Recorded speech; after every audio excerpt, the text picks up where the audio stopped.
कुठलीच पॉलिसी धड या सरकारमधली कळत नाही काय आहे ती. आणि जितेंद्र, तुम्ही म्हणलं ही गोष्ट खरी आहे. म्हणजे मी क्वाईट अकॅडमिक आहे तरी मी कन्फ्युज आहे. मी मान्य करते की आरक्षण नक्की कुणाला किती मिळालंय हे मला तरी समजलं नाही. माझ्यापेक्षा कुणाला समजलं असेल तर प्लीज मला समजून सांगा.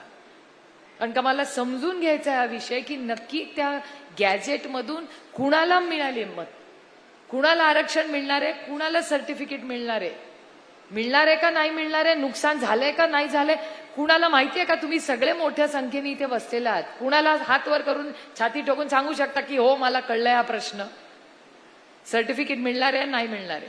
राजेश भैया बसलेत, माझ्यापेक्षा जास्त अकॅडमिक ते आहेत. तुम्हाला कळलंय नक्की? राजेश भैया पण म्हणतात माहिती नाही.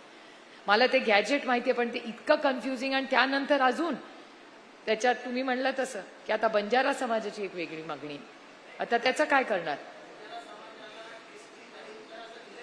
त्याच्यात लिहिले पण अंमलबजावणी कधी होणार?